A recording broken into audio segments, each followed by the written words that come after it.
So also to be a football coach, you need to have certain sort of abilities and skills. So to be a football coach, you need to be very energetic. You also need to have quite a lot of enthusiasm.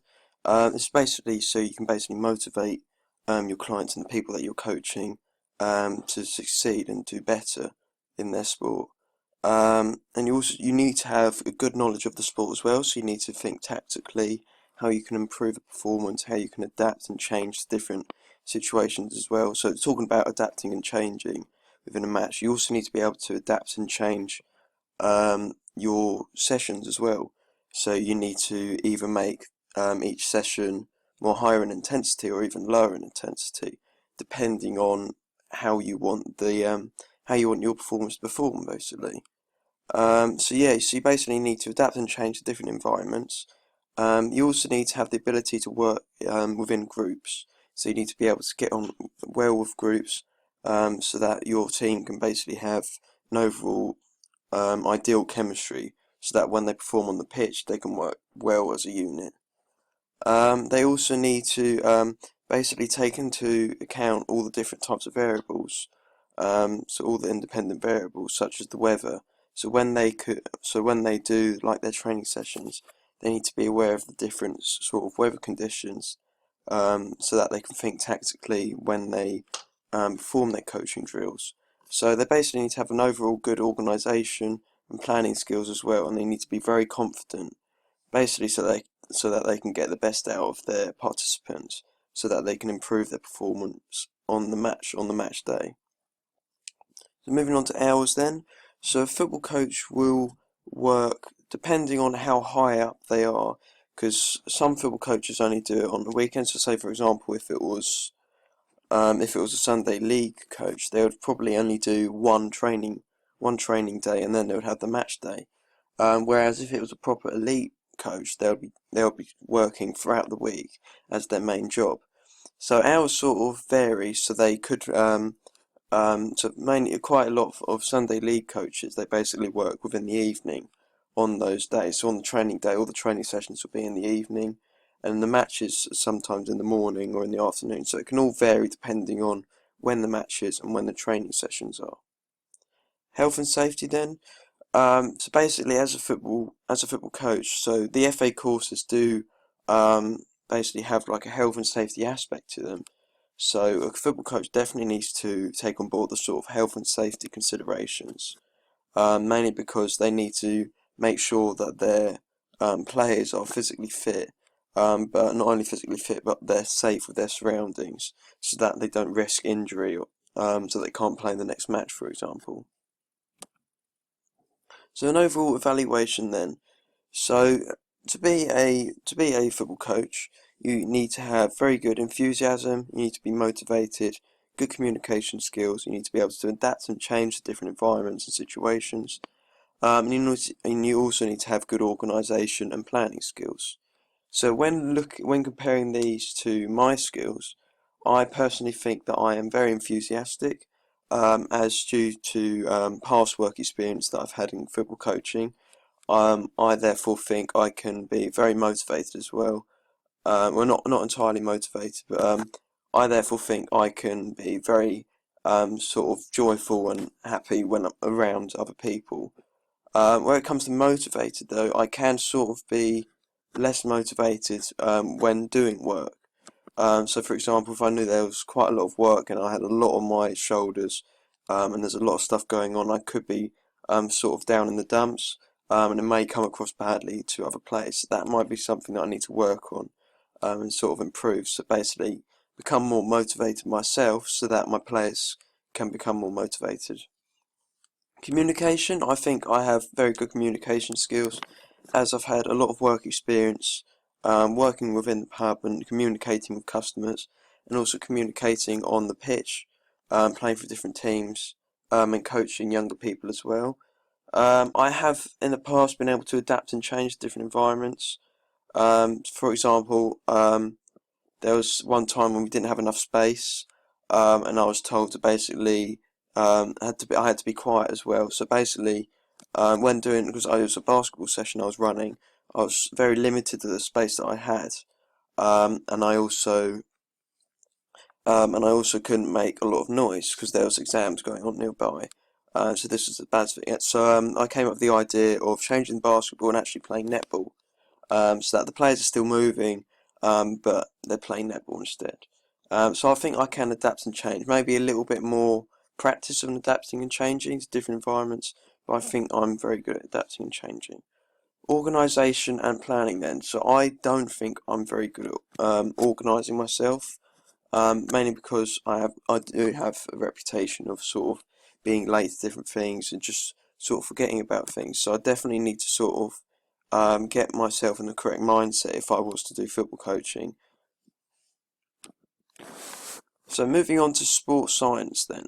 So here for sports science, I've basically chosen physiotherapy.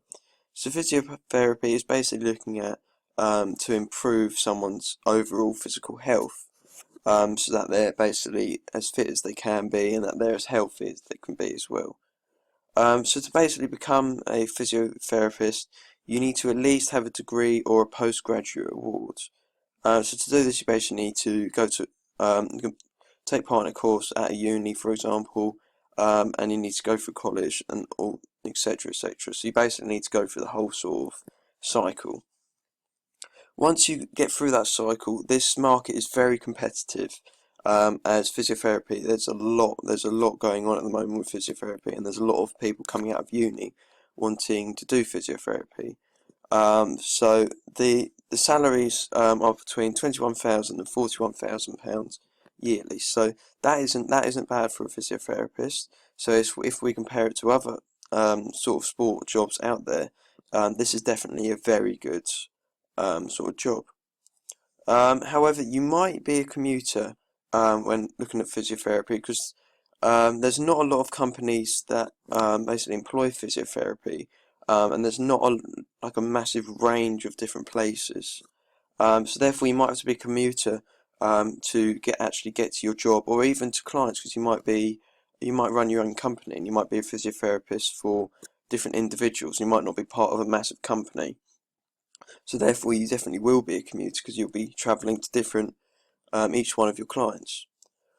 Staff training then. So some companies offer staff training so they can basically improve their staff further and basically increase their skills in that area. So for example, at the Triangle, it's not physiotherapists, but at the Triangle in Burgess Hill, they have a lot of lifeguards there. And the lifeguards basically get staff training regularly, just to basically improve their skills and improve their sort of knowledge on the subject. So this will therefore happen with physiotherapy. It can happen within some companies, but some companies don't do it, however. So the skills then, so to basically be a physiotherapist, you need to have very specific skills. So you basically need to have an overall interest in anatomy. So you need to be interested in the job, so that basically when you turn up to the job, you know what you're doing. Um, so basically, a normal physiotherapist has a genuine concern for health and well-being of patients. But that basically means that as skills, so you basically need to have a concern for health as well, for the health and well-being of others. So you basically want to help out people and your clients. You need to have very good communication skills, and also people skills as well, because physiotherapy can be very hands-on. So you need to basically not make your client feel uncomfortable at any time, and you need to be encouraging as well. So yeah, you basically need to have very good sort of communication skills with your client, and therefore teamwork skills as well. So looking at hours then, so a normal weekly hours would be 37.5 hours. So that's a normal sort of hours, maybe slightly less, as because you don't really have a lot of clients, for example. Normally physiotherapists only focus on one sort of area. They don't have like a sort of mixed group of people. So the hours can slightly be shorter than full time. So the overall valuation then. So looking at sports scientists then, you need to have a strong interest, you need to have good teamwork skills, communication skills, you need to be extremely trustworthy, you have to be very confident, and you need to have good interpersonal skills. Personally, I do not think I have a strong interest in this area. I have looked at it in the past, however, I don't think I am as interested as what I could be compared to other physiotherapists out there. As teamwork skills go, I've worked with loads of different teams, not only with my job but also outside and with sport, playing football. So the teamwork skills then leads on to communication. So therefore, I think I have good communication skills from the past, working in different sort of jobs, communicating with customers and communicating, being a coach as well.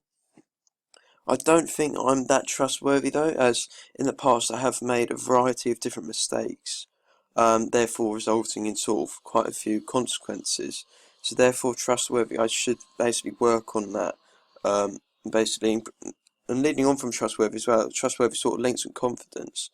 So I could be slightly more confident in that area, but overall I do think I can be quite confident when working with other people and confident with myself when engaging with customers. However, looking at my interpersonal skills, I haven't really done sort of a lot of hands-on stuff with people when doing physiotherapy. So that definitely is something to look at if I did want to go into this area. So outdoor adventure then. So here I've chose a sailing instructor. So a sailing instructor is basically teaching someone well to basically sail really. So they basically help out either younger people or older people learn and get engaged with sailing and basically improve their skills in that area. So to become a sailing instructor, you basically need to work through the RYA courses. So these courses basically help and adapt the skills of a normal sailor and basically increase them further so that they can possibly not only work with children but they can work with other people, a range of different people. So it's basically a course which enhances your skills as a sailor. And however, this will cost quite a bit of money because sailing is quite limited. Um, because it's mainly all on the sea, so it's around by the seafront, and there's not a lot of sailing around. So it's very limited, therefore resulting in the courses sometimes being quite expensive. So the salary of a sailor then yearly is around 13,000 to 25,000. So this is therefore not as well paid as other different sports jobs such as physiotherapy. But I think depending on if you run your own company, this can definitely change and definitely adapt. A commuter then, so like I said, there's not a lot of availability, therefore resulting in you probably having to travel quite a way and quite a distance to actually get to your job and then do your job. And it's also very specific development. So as I said about the courses, there's only a very limited sort of amount of courses you can do to become a sailing instructor. So therefore it's definitely sort of a limitation if you wanted to get into this job area. So the skills then, you basically need to be physically fit. So when you're on the boat, you need to be really fit. You need to be very active. So you need to be able to swim as well. And not only that, you need to remain calm. And you need to react to different situations and different environments as well, like a football coach.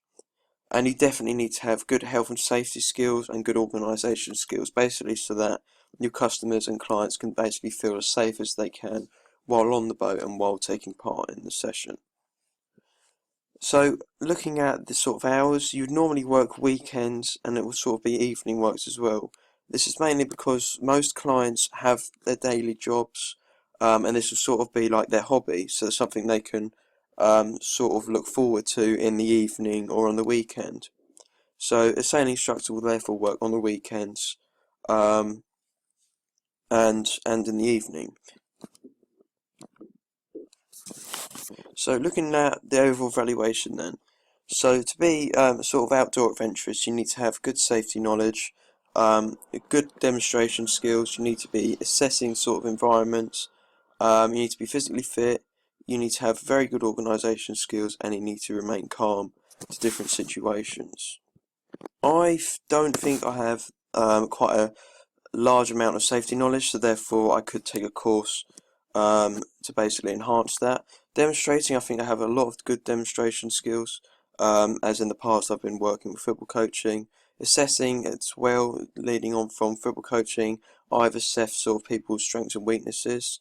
Physically fit, I think I'm quite fit as I am quite energetic